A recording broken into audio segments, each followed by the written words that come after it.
Doutor, a tuberculose é a doença que mais mata portadores de HIV, não é isso? Exatamente. Sim, no Brasil. No Brasil. Então, a questão a gente tem duas coisas importantes.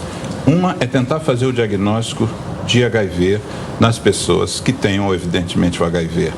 Quer dizer, existe um projeto, existe uma proposta cujo nome é Fique Sabendo. Mais da metade dos pacientes portadores de HIV no Brasil não sabem que são portadores de HIV. Então, a gente precisa identificar essas pessoas, porque isso vai ser bom para elas. Quanto mais rápido a gente identifica que o paciente é portador do vírus, mais rapidamente você toma as medidas e isso tem reflexo claro, nítido, sem nenhuma dúvida, na mortalidade. Diagnosticou mais rápido, vai morrer muito menos, se é que vai morrer de HIV. Diagnosticou o HIV tardiamente, a chance de morrer pelo vírus é muito grande. A outra questão, de fazer o diagnóstico da tuberculose rapidamente, essa tuberculose latente, nos pacientes de HIV também. Anualmente. Porque se você tem o vírus HIV, você sabe que tem, você já se trata para a sua infecção pelo vírus. Mas você não foi submetido a um teste para saber se você também tem o vírus, a bactéria da tuberculose, você vai desenvolver a tuberculose. E porque também baixou a imunidade, isso. é o que ela quer, né? Então, é tudo que ela quer com a baixa imunidade. O Ministério da Saúde tem essas duas preocupações muito fortes. Inclusive o tratamento de tuberculose para o portador de AIDS é o mesmo? É o mesmo tratamento. O tratamento, é bom até você tocar nisso, o tratamento são com drogas antimicrobianas, né? Antibacterianas, chamados antibióticos. São 4 antibióticos que são tomados nos 2 primeiros meses de tratamento e esse tratamento se continua então até o 6º mês. Então, a gente já nem fala mais tanto em mês, a gente fala em número de doses, são 180 doses. Função do 180 doses dá 6 meses, não é isso? Certo. A preocupação da Fabiana, a preocupação da Sônia em relação à questão da adesão é porque se a pessoa às vezes abandona um tratamento com 150 doses, com 140, porque ela já não sentia mais nada, e são 4 drogas que ela está ingerindo, que eventualmente podem ter alguns efeitos colaterais, ela já não está sentindo mais nada, ela abandona. Então, quanto mais a gente puder informar as pessoas da importância das tais 180 doses, é para que a bactéria que ela tenha não se torne resistente a esses antibióticos. Eu quero até ter um comentário sobre isso, mas assim, estava vendo uma informação de que um dos maiores problemas é realmente esse que o senhor acabou de falar, né? Fica mais resistente e aí a retomada dela é muito mais difícil, muito mais complexa. Eu vi um dado financeiro que era assim: o tratamento de um paciente com uma tuberculose normal inicial custa, eu acho que foi isso, $19, né? Uns R$30. E o reincidente, esse mais Muito resistente, vai para $9.000. Só para a gente poder mapear. E ele dura 18 meses, enquanto o outro dura 6 meses de tratamento, que já é bem difícil, o outro leva 18 meses e nem todos os casos se consegue a cura. Alguns casos onde tem o maior eles são número de considerados fora de possibilidade terapêutica. É muito mais complicado. E assim, e também existe o risco de que as pessoas se contaminem já direto por essa bactéria resistente. Por isso que tem que se trabalhar muito para evitar esse abandono. Certo. Uma coisa que a gente falou no início, que é a questão social, eu me lembrei muito de uma fala da Ângela Porto, lá da Fiocruz, que ela diz que a tuberculose é o último estágio da miséria humana. Então, o preconceito vem muito dessa situação. Na comunidade, a gente vivencia isso. Eu estava contando que em algumas unidades a gente não consegue ver o paciente, ele não vai à unidade, ele acha que ali não tem equipamentos ou ele acha que alguém vai saber. E a própria comunidade, os moradores que trabalham envolvidos na estratégia de saúde da família, por exemplo, também tem um preconceito, também tem medo da doença. Então, esse último estágio. E o movimento social ele é muito forte. É que eu acho que a grande importância que ele vem exatamente para tentar reduzir esse preconceito e carregar no colo um pouquinho os pacientes. E é belíssimo o trabalho que a Sônia faz. A Sem Fabiana dúvida. tocou uma coisa, e também, Fabiana, é bom a gente lembrar que as próprias unidades, se você for nas unidades, onde é que fica essa linha? É tudo escondidinha. Então, o preconceito não está só na comunidade. Está no nas próprio unidades ambiente, também. nas não unidades tem um ambiente e tudo, legal. né? É aquela última salinha, e aí, até eu chegar na última salinha, um montão de vizinho já me viu passar.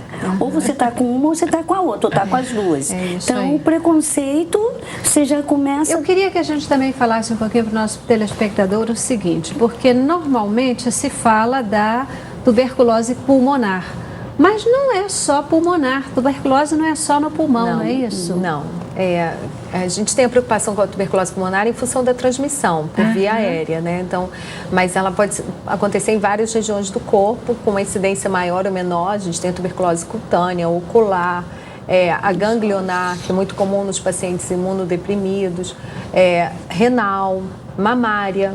A gente tem nos vários ossos também? nos ossos e Cérebro. Coração. cérebro, que aí a gente tem a forma mais grave, que é a forma meningítica, e a gente tem assim, a dificuldade, quando ela é extrapulmonar, é o diagnóstico, que é muito mais difícil e que o profissional às vezes demora para pensar. Na tuberculose, em geral, na pulmonar, como o Alexandre citou, já é difícil, porque as pessoas confundem com uma gripe, com uma pneumonia. Muito comum eu estar no hospital universitário e o paciente dizer para mim, eu tive uma pneumonia em dezembro e a gente está em abril e agora que eu descobri que virou uma tuberculose. Na verdade, ele já tinha tuberculose desde dezembro. E a preocupação com essa prevenção também vem muito para mim, como enfermeira, como professora, de que a família ficou exposta esse tempo todo. As pessoas do trabalho ficaram expostas, ele já estava doente e aí na forma pulmonar ele transmite. Nas outras, a não ser que ele tenha também uma forma pulmonar, ele não vai transmitir. Uma pessoa que tem tuberculose, ela deve ser afastada do trabalho? Somente, vai depender de uma série de coisas. No início do tratamento, que ele ainda está transmitindo, que ele tem que esperar que os exames fiquem negativos, tem até um período do tratamento que a gente calcula, mas ele tem que ter resultados de exames negativos, ele deve ser afastado. E depois disso, ele pode continuar a trabalhar. Grávidas podem fazer o tratamento? Podem e devem, como qualquer pessoa, e inclusive a medicação é a mesma. Não afeta o bebê? Não existe nenhum efeito teratogênico, como a gente chama, em relação ao feto, nem ao curso da gravidez. Agora, eu acho que é importante a gente marcar bem um ponto. Com frequência, os pacientes de tuberculose se sentem culpados. A tuberculose ela tem um estigma que joga para aquele diagnóstico uma sensação de culpa. Essa sensação de culpa é muito ruim. Ela baixa a autoestima do indivíduo. O indivíduo acha que está com uma doença de uma classe, de um segmento que deva ser criticado, que ele está tomando atitudes equivocadas.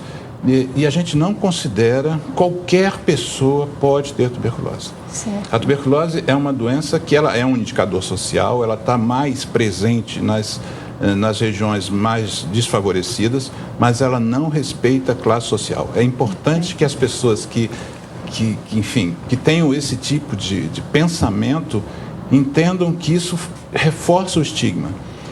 Ainda hoje, a tuberculose, eu fiz uma pesquisa entre nossos pacientes há coisa de alguns anos, ainda hoje a primeira coisa que vem na cabeça de alguém ao receber o diagnóstico de tuberculose é a morte. Quer dizer, apesar de nós hoje termos um esquema de tratamento que cura até 100% dos casos, ainda traz um estigma da doença que matava, da doença que tinha o nome de uma peste. E é por peste isso que branca. A gente está fazendo esse programa, Exatamente. né? Para que as pessoas entendam que, na verdade, se elas procurarem suporte médico, se elas mantiverem o tratamento, se elas cuidarem, forem até o fim do tratamento, cura. Né? Elas vão ficar bem. Agora, se forem vencidas pelo medo, se elas não procurarem os postos de saúde, atendimento médico, aí sim isso se torna essa realidade forte. Mas uma questão, além de elas se sentirem culpadas, elas também têm uma outra questão, que é, às vezes, dizerem que elas abandonaram o tratamento. E a gente também tenta reforçar a ideia de que, normalmente, via de regra, as pessoas foram abandonadas pelas unidades de saúde. Certo. Uma boa unidade de saúde tem o seu índice de abandono de tratamento ao mínimo 2%, 3%. Se a equipe é boa, se a equipe corre atrás, se a equipe dá confiança ao paciente, normalmente o paciente não abandona. Certo. Então, vale enfatizar também, o paciente não abandona, o paciente é abandonado pela unidade de saúde. E eu acho que essa experiência da Sônia é muito rica nesse sentido. Né? Isso foi bom se lembrar.